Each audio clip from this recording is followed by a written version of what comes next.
Bismillahirrahmanirrahim. Assalamualaikum warahmatullahi wabarakatuh.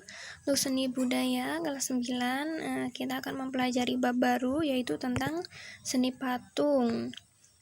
Nah, patung ini diartikan sebagai plastic art atau seni plastik karena identik dengan sebuah ciptaan karya manusia yang meniru bentuk dan memiliki keindahan ataupun estetik. Nah, jadi dalam patung ini karya manusia ini meniru suatu bentuk dari objek yang kita inginkan, bisa itu berupa manusia, hewan, ataupun patung tumbuhan, tapi paling banyak itu bentuknya manusia ataupun hewan ya, yang sering kita lihat. Kemudian tidak terbatas pada bentuk manusia, tetapi lebih luas lagi yang meniru bentuk apapun, itu dapat disebut sebagai patung. Patung bersifat 3 dimensi atau benda yang bervolume, artinya bisa dilihat dari berbagai arah. Nah, jadi mau dilihat dari samping, mau dilihat dari belakang, mau dilihat dari depan, itu bisa. Itu disebut dengan patung. Dia bervolume.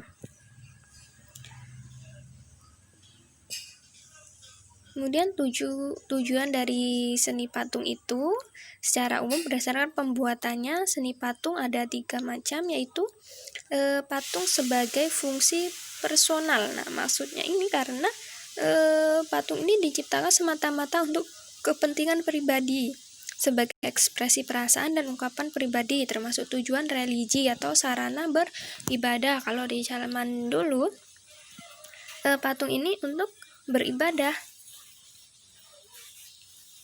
untuk sebagai sarana beribadah. Ini patung kalau zaman dulu ya.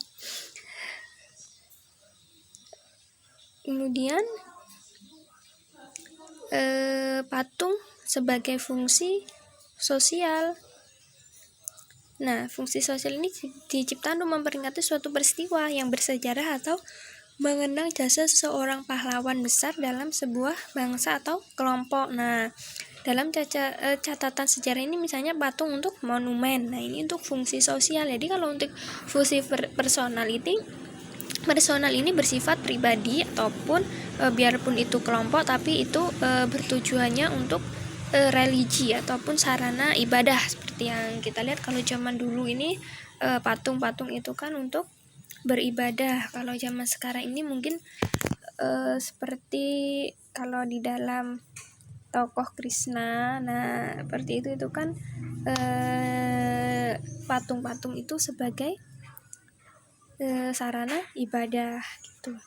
Terus kalau patung sebagai fungsi sosial ini dia berarti untuk suatu bangsa atau kelompok, misalnya itu monumen yang untuk memperingati suatu peristiwa bersejarah ataupun mengenang jasa seseorang. Yang ketiga yaitu patung sebagai fungsi fisik. Nah, sebagai fungsi fisik ini berarti dia bernilai estetika. Estetika ini keindahan, artinya menciptakan dan membuat patung semata-mata untuk dinikmati keindahannya. Nah, jadi ini maksudnya hanya untuk menikmati keindahannya saja, untuk menghias, untuk hiasan, mungkin hiasan rumah, hiasan apa aja ya. Ini fungsinya dari patung, dia hanya untuk estetika saja. Kemudian bentuk dan jenis patung. Nah, bentuk dan jenis patung ini dilihat dari perwujudannya, ragam seni patung modern dapat dibedakan menjadi 2. Yang pertama, bentuk imitatif. Nah, ini corak ini merupakan tiruan dari bentuk alam, misalnya manusia, hewan, dan tumbuhan. Perwujudannya berdasarkan fisioplastis atau bentuk fisik, baik anatomi, proporsi, harmoni, dan kesatuan uniti bentuk. Patung corak realis tampak pada karya Hendro Trubusaptono dan Edi Sunarso. Nah, ini kalian bisa lihat sendiri, kalian bisa searching aja ya untuk bentuk patungnya ataupun corak patungnya ini seperti apa. Yang kedua yaitu bentuk non-figuratif ataupun abstrak. Nah, patung ini secara umum meninggalkan bentuk-bentuk alam untuk perwujudannya, bersifat abstrak.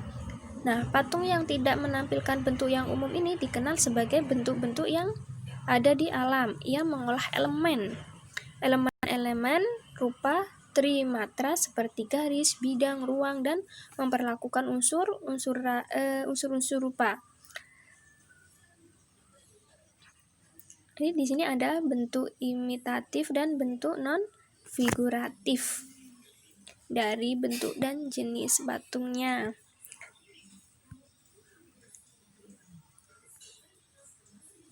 Selesai untuk materi hari ini. Jika ada yang ingin dipertanyakan, silahkan untuk ditanyakan. Bunda tunggu. Dan Bunda akhiri. Assalamualaikum warahmatullahi wabarakatuh.